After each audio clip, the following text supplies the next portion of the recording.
Hello, and welcome back to the Scintilla Effect. I am so glad you're here with me today. Let me take you back about 30 years. I was a young, ambitious consultant. I was smart, I had the data, I had the spreadsheets to prove I was right, and I was failing miserably. I was in a boardroom in the Midwest trying to convince a group of grizzlied, skeptical-minded manufacturing executives to completely overhaul a system they'd been using since the 80s. I laid out my flawless logic, my irrefutable numbers, and all I got back were crossed arms and blank stares. I left that meeting feeling utterly defeated, frustrated, and wondering, what am I doing wrong? Do I need to be louder? More aggressive? I thought influence was a battle to be won. A game of being the smartest, loudest person in the room, and that belief, that single misconception, was the greatest barrier to my success.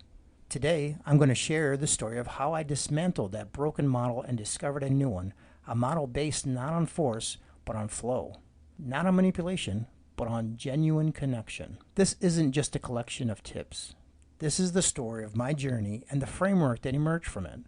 A framework that has since helped my clients become the most trusted and effective people in their fields. My name is Mark Taylor, and for over a decade as an influence coach and leadership strategist, I've dedicated my career to decoding the DNA of authentic connection. I've worked in the trenches with people in the most demanding, client-facing roles, and I'm here to give you the playbook that actually works. So if you've ever felt like you were shouting into the void, this episode is for you. Get comfortable and let's get into it.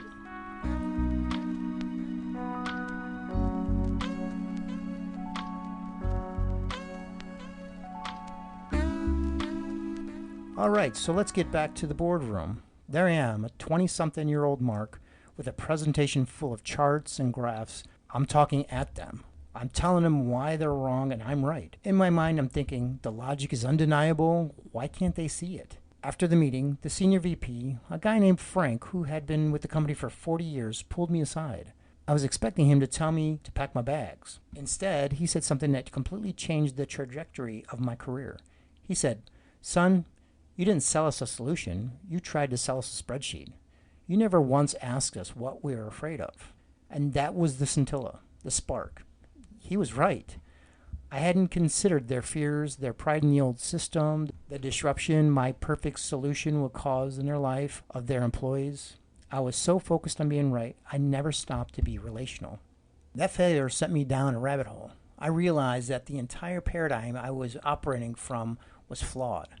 You can't sustainably influence others until you effectively lead yourself. It's an inside-out job. This forced me to develop what I now call the foundational phases of influence. The first phase I had to confront was temperament. This is your personal identity, your factory settings. I'm a natural analyst, a deep thinker. But I was trying to be this loud, charismatic, backslapping promoter because that's who I saw on stage at conferences. It was exhausting, and worse, it was inauthentic. People can smell a fake a mile away. My first breakthrough was giving myself permission to influence as me, to leverage my analytical strengths, not to hide them. The second phase was intellect, my personal mindset. My mindset back then was fixed. Frank's pushback felt like a personal rejection of my intelligence. It was a threat. I had to consciously cultivate a growth mindset, the belief that a challenge isn't a verdict on my worth, but an opportunity to learn. That client saying no wasn't an endpoint, it was data. It was a chance to get curious instead of defensive. I spent the next few years of my life not focused on persuasion tactics, but on these internal pillars, understanding my own wiring, building mental resilience, because I finally understood if you aren't solid on the inside, you will crumble under the pressure of trying to connect on the outside. You can't pour from an empty cup, and you can't build a bridge from a shaky foundation. It was only after doing that internal work that I was ready to build outward.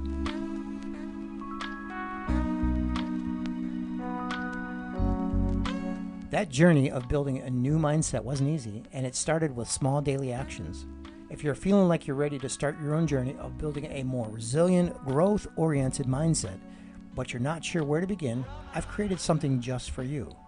It's my 5-day Authentic Influence email challenge. It is completely free. For 5 days, I'll send you a short, actionable email directly into your inbox with a prompt, a reflection, or a simple exercise to help you build that self-awareness and mental resilience we're talking about. No fluff, just powerful, practical first steps. It takes 2 minutes to sign up, and it might just be the start of your own breakthrough. Head to marktaylorint.blogspot.com to get started. That's marktaylorint.blogspot.com. It's time to become the primary influencer of yourself.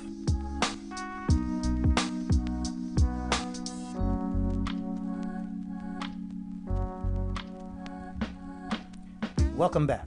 So, after doing the hard internal work of my temperament and intellect, I started observing the people who were truly influential, the leaders people would follow anywhere, the salespeople whose clients became friends. And I realized they all shared these three powerful external-facing qualities. This became the framework I now teach as the Influence Trifecta, or the 3 pillars of authentic influence. The very first pillar, and the one that would have saved me in the boardroom of Frank, is radical empathy. And I use the word radical for a reason. This isn't just putting yourself in their shoes, it's deeper. It has 3 distinct levels. The first level, there's cognitive empathy. This is the intellectual part. I understand your perspective. I see the logic of your concern. This is where I should have started with Frank. I should have said, I understand that a system overhaul creates massive risk and downtime. It shows you're listening. Second level is emotional empathy. This is the feeling with someone. It's connecting to the anxiety behind their concern. I can sense how stressful the thought of that downtime must be for you and your team. This builds rapport. It validates their humanity. But the gold standard, the place where real trust is forged, is the third level, compassionate empathy. This is empathy in action. It's understanding, feeling, and being moved to help. It's saying, I understand your concern about downtime. I feel how stressful that is, and here is step 1 of that plan to mitigate that risk. I'm with you in this. That is the difference between an adversary and an ally. The second pillar flows directly from this. It's radical benevolence. This is a core value, a genuine positive intent for the people you work with. It's your team and clients knowing, without a shadow of a doubt, that you want them to succeed, that a rising tide lifts all boats. Think about the best boss you ever had. I bet they were benevolent. They gave you credit, they advocated for you, they gave you tough feedback because they were invested in your growth. This isn't about being nice or soft, it's the smartest strategy in the world. Benevolence creates psychological safety, which Google, in a massive internal study, found to be the single highest predictor of high-performing teams. You can't fake this. People feel your intention. And that brings us to the third and final pillar, authentic application. The most influential people I know don't lecture, they create learning experiences. They co-create solutions. Instead of me walking into that boardroom with my perfect spreadsheet, the new me will walk in and say, team, our goal is to improve efficiency by 20%. Here's a problem we're facing. How can we, together, solve it using some of these new tools? It's turning a monologue into a dialogue. It's championing real-world learning where people get to be part of the solution. Because when it's their idea, you don't need to influence them to buy in. They're already invested. Empathy lets you see their world. Benevolence makes you want to improve their world, and authentic application invites them to improve it with you. That is the cycle. That is the flow. It's a dance of connection, not a battle of logic. If what you've heard today, this journey from force to flow, this framework of empathy, benevolence, and application, is resonating deeply with you, and you're ready to go beyond just understanding it and start truly mastering it, I want to personally invite you to learn more about my virtual multi-day workshop, the Influence Immersion.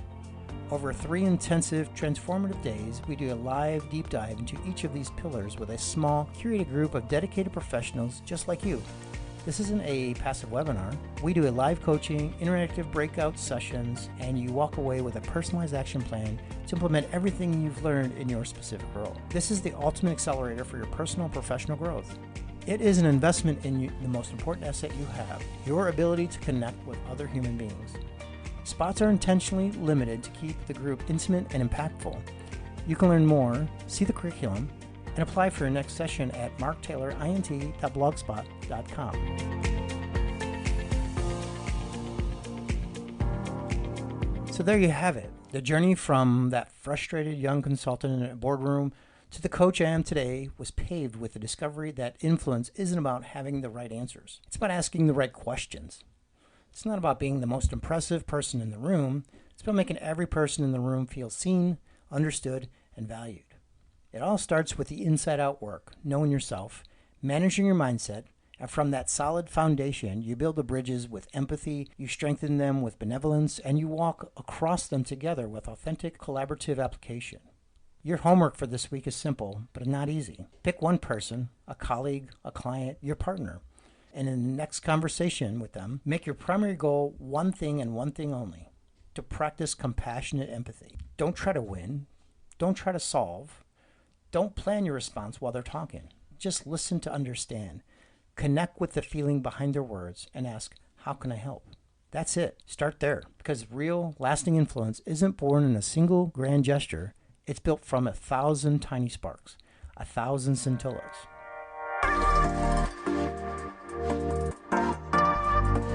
Thank you so much for tuning into the Scintilla Effect. If you found value in today's story and framework, the single best way you can support the show is by leaving a 5-star review on Apple Podcasts or Spotify, and share this episode with a friend or colleague who needs to hear it. Until next time, go out there and create your spark.